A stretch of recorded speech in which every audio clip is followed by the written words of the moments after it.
Welcome to Hood Champion Boxing Sports. In boxing, you find a way to win or you find a way to lose. So we're going to go ahead and call it right now. Terence Crawford is the new 154-pound king. Anybody want to disagree with me? Leave your comments in the section below, and I won't say anything. I'll let the subscribers and non-subscribers tear your ass apart. Let's understand something, man. Terence Crawford has just become the hottest free agent.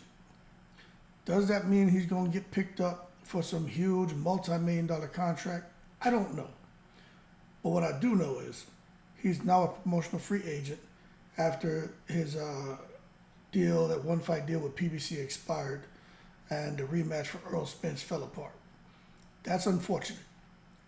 However, I truly believe that the WBO, Terence Crawford, PBC, I believe there was communication that when it comes to Errol Spence, that fight, that rematch may not happen.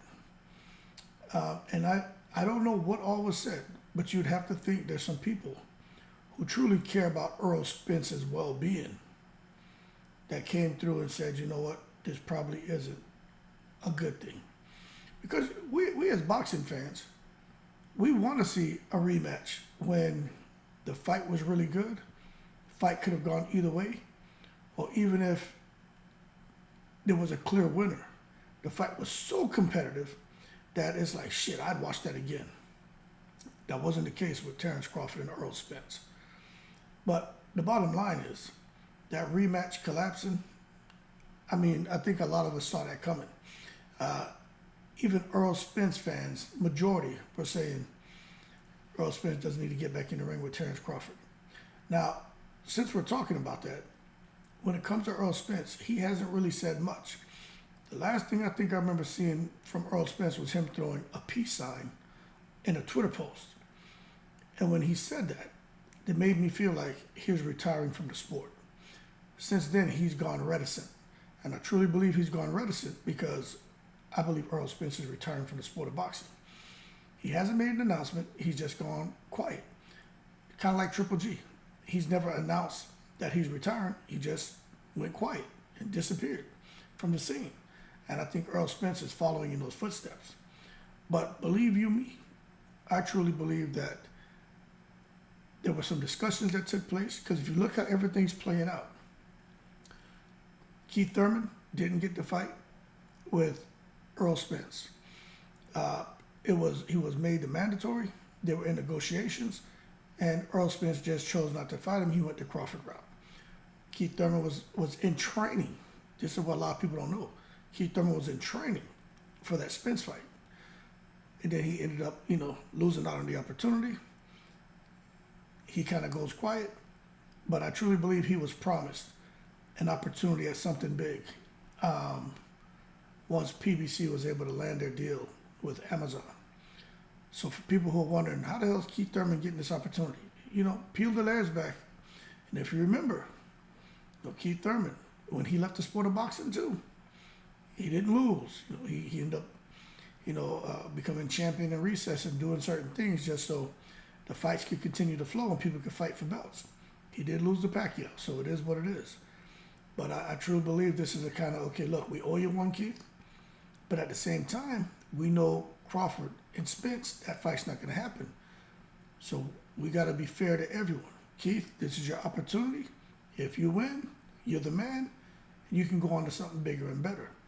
However, we got to make sure that Tszyu kind of retains that title, because deep down, they're really looking at taking care of Terence Crawford for an opportunity to become the mandatory to whoever is holding that belt in the WBO, which would be Tszyu.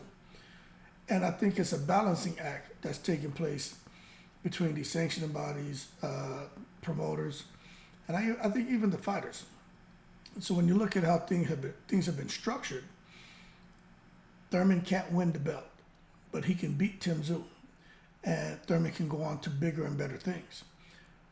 Crawford, this week, I believe he's going to be made the mandatory to Tszyu. That's why they're having that meeting in Puerto Rico. and Terence Crawford's flying out there. And I truly believe if Tszyu, like a lot of us feel, on paper, we've been saying this, Tszyu passes the eye test, and for a guy like Keith Thurman to have been inactive and struggle with a guy like Barrios, getting there and struggle with Pacquiao. Although the second half of the fight, he had a great second half. But the bottom line is, he didn't beat Pacquiao. And to go in there with a guy like Tszyu, who's bigger, I would say stronger, and who's coming at him, with the Australian beans. In my opinion, it's hard to go against Tszyu, but Keith Thurman can fight. That's why everybody's saying, as far as him being an 8-1 underdog, that's crazy. I think that's crazy, but I can understand it. But there are a lot of people who think Keith Thurman is going to pull off the upset. But that's neither here nor there. Because with Keith Thurman, where is my thing here? Let me show you something. Because Keith Thurman, I believe he's going to lose, right? But I could be wrong. Remember, Keith Thurman was my favorite fighter. When he was active, I just felt like that man could do no wrong. He was that great of a fighter. But he's not the same guy. But when you look at 154, and you look at Terence Crawford, and him going to 154, this is what Terence Crawford has to worry about. This is it.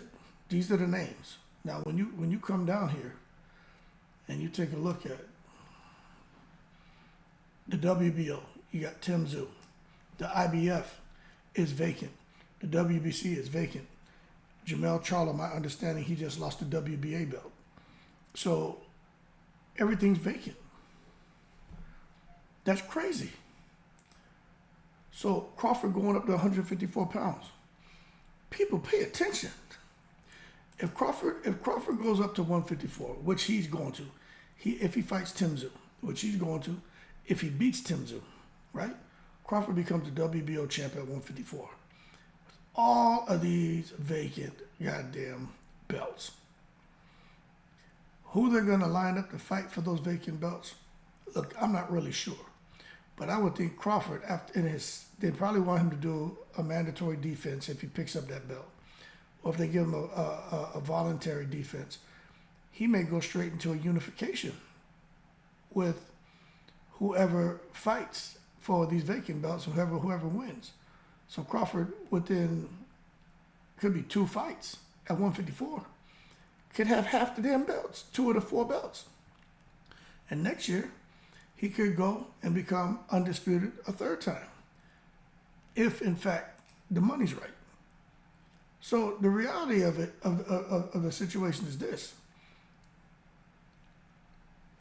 If Crawford can clip Tszyu, because we don't know what Jermell Charlo's doing. I just think that Jermell Charlo fight is off the table. Crawford clipped Tszyu. I just don't see anyone that's going to create too many problems for Terence Crawford. Somebody was saying to me, well, Sebastian Findora, he's tall, he's got that reach. Crawford's arms probably longer than Fundora's. Crawford got them damn freakishly, Street Fighter Dalsum arms, you know what I mean? Crawford got like a goddamn 200-inch reach on his arms. About the same as Fundora. So, and plus Fundora, he fights small anyway. So, plus, what are you even doing putting Fundora in the same conversation with Terence Crawford? But who would be a real threat to Crawford at 154? And I'm trying to be fair right now. I'm trying to be fair. I used to think Jermell Charlo would be a good fight. It still is a good fight, but there's so much crap going on with him. I don't know. Tszyu's a good fight. I'll give him that. That's a good fight. Mendoza, I don't know. I think Crawford gets him. Fundora, it's interesting. I just think Crawford gets him. Lubin could be an interesting fight, but Lubin's kind of bounced back. He's doing pretty good. But you'd have to think that Crawford should be able to handle Lubin. Ramos, Madrimov, I'm maybe going to talk about Harrison, Soro, Conwell, Bohachuk. I'm just not seeing those guys giving Crawford any real problems. When you come down here talking about Josh Kelly, Xander Zayas, Jesus Ramos, Jack Colque, Virgil Ortiz. Virgil Ortiz.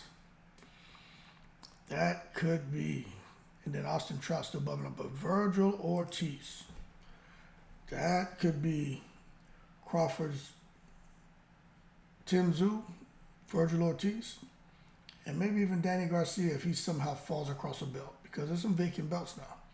But that could be what Terence Crawford ends up having to look forward to. Those three names. But again, who knows? Crawford beat Tszyu. The buzz starts up again about Crawford and Canelo. You know what I'm saying? If he somehow manages to become undisputed at 154 and Canelo's still floating around doing whatever the hell he's doing, I mean, they probably have to do another undisputed versus undisputed, because if Crawford's all about the money and Canelo's all about the money, I just think that their paths are going to cross. But right now, that's kind of off in the distance, you know, at least for what we can see here in the near future. I think first thing first, I think Crawford can easily go on to become undisputed at 154. But we just have to wait and see, because, you know, the 7 pounds makes a difference. It makes a big difference. And we also got to keep in mind that Crawford did start off at 135 pounds. So to just think a 20 to start off at 135 and be 20 pounds heavier, and to think he can just go there and walk through everybody with no problem at 154, for guys who are melting down from 190 to 154 pounds, who are, when they rehydrate, especially if there's no claws, could rehydrate way more than Terence Crawford. No matter how talented he is, athletic he is, how strong he is, remember, they have weight divisions for a reason. But that being said, all hail the new 154-pound king, because that is exactly what's coming our way. Terence Crawford with the Omaha, Nebraska Bing Bings. Let's see if my boy can take it all the way to the top. And I should save this for another video. But when it comes to Earl Spence, there were some idiots trying to clown him. Let me tell you something. That's probably the most commendable thing that I've seen a fighter do, is sit their pride aside, and I'm making an assumption now, and say, you know what? My health is more important. And I did a video where I talked about Earl Spence's dad being, you know, Jamaican, West Indian, me coming from a West Indian background, having a West Indian father, you know. And I said, although my dad, he wasn't from Jamaica, my pop's from Trinidad, right? But West Indian people, there's some similarities. A whole lot of contrast, but there's some similarities, right? And I just couldn't see a West Indian father put that money before his child's health. I'm not saying Americans would do it. Anybody from any other country would do it. I'm just talking about me. I just couldn't see his pops being okay with that shit, period.